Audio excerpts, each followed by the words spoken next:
कृष्णाय वासुदेवाय हरे परमात्मने प्रणतक्लेशनाशाय गोविंदाय नमो नमः। युधिष्ठिर ने कहा, है प्रभु बताइए, फाल्गुन जो शुक्ल पक्ष की एकादशी का महात्म्य बताओ, क्या नाम है। भगवान बोले, हे धर्मनंदन, फाल्गुन शुक्ल पक्ष की एकादशी का नाम आंवला एकादशी है। बहुत ही पवित्र है, विष्णु लोक को प्राप्ति कराने वाली है।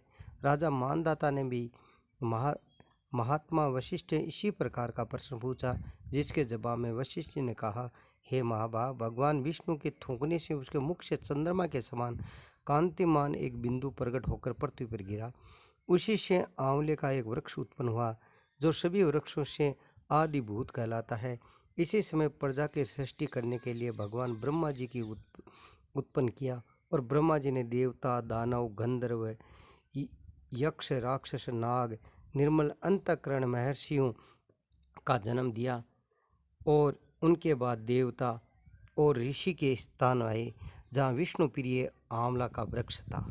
महाभाग, उसे देखकर देवताओं ने बड़ा विस्मय हुआ, क्योंकि उसी वृक्ष के बारे में नहीं जानते थे।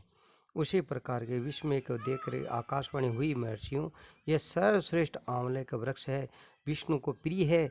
इसका स्मरण मात्र से गोदान का फल मिल जाता है, और स्पर्श करने से 2 गुना फल, भक्षण करने से 3 गुना पुण्य प्राप्त होता है।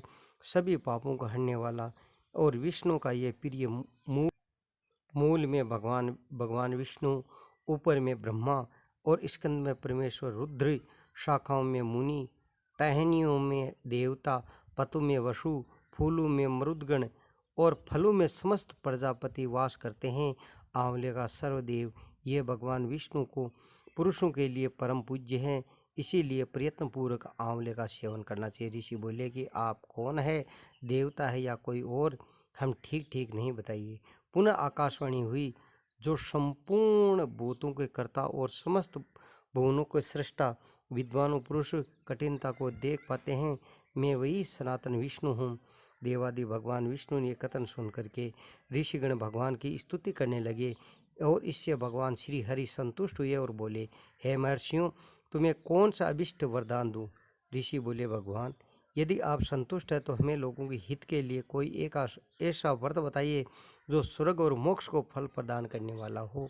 भगवान विष्णु बोले, हे महर्षियों, फाल्गुन में जो शुक्ल पक्ष की एकादशी आती है और पुष्य नक्षत्र से युक्त एकादशी यदि हो, तो पुण्य देने वाले बड़े बड़े पाप को नाश करने वाली है। इस दिन आंवले के वृक्ष पास जाकर के रात्रि को जागरण करें, उन्हें मनुष्य सभी पापों से छूट जाता है। 1000 गायों का जो दान करने का जो फल प्राप्त हो जाता है, और इसी व्रत करने से यह उत्तम मैंने तुम्हें लोगों को बताया है। ऋषि बोले कि हे प्रभु, इसी व्रत की काई विधि है और कैसे किया जाता है, पूजने की क्या है। भगवान ने बोला कि हे ब्राह्मण, पूजन की क्या विधि है, उसे किस समय स्नान दान कैसे किया जाता। भगवान विष्णु ने कहा कि हे ब्राह्मणों, एकादशी का व्रत प्रातःकाल दंत को साफ करके संकल्प करके भगवान का ध्यान करके एकादशी निराहार रहकर दूसरे दिन भोजन करूंगा। आप मुझे शरण में रखें। ऐसा नियम लेने से पति चोर, पाखंड, दुराचारी और गुरु पत्नीगामी मर्यादा भंग करने वाला मनुष्य भी वार्तालाप न करें। अपने मन को वश में रखते हुए नदी के किनारे या कुएं अथवा घर में स्नान करें। स्नान मिट्टी से, फिर जल से, और फिर भगवान परशुराम जी की सोने की मूर्ति बनावें और ब्राह्मण को बुला करके आंवले के पेड़ के नीचे आंवले की पूजा करें और हवन करें। हे जमदग्नि नंदन, हे विष्णु स्वरूप परशुराम जी, आपको नमस्कार है। आंवले के फल के साथ दिया हुआ मेरा अर्घ्य आप ग्रहण करिए। इनके बाद भक्ति चित्त जागरण करें और उनके बाद में भगवान विष्णु का नाम लेवें और आंवले के वृक्ष की परिक्रमा करें। 108 या 28 बार करें, और फिर सवेरा होने पर भगवान हरि की आरती करें। ब्राह्मण की पूजन करके वहाँ से सब सामग्री उसे निवेदन कर दें। परशुराम जी को कलश, 2 वस्त्र, जूता आदि सभी वस्तुओं का दान कर दें। भावना करें कि हे प्रभु स्वरूप भगवान विष्णु मुझ पर प्रसन्न हो। उसके बाद में आंवले का स्पर्श करके उससे प्रदक्षिणा करें। स्नान करने के बाद विधि पूर्व ब्राह्मण को भोजन कराएं। उनके बाद कुटुंबियों को साथ बैठा कर स्वयं भोजन करें। संपूर्ण तीर्थों में सेवन से जो पुण्य फल प्राप्त होता है, इसी प्रकार दान देने से फल मिल जाता है। उपयुक्त विधि से पालन सुलभ हो जाता है। समस्त यज्ञों की अपेक्षा अधिक फल मिलता है, इसमें तनिक भी संदेह नहीं है। यह व्रत सब व्रतों में उत्तम है।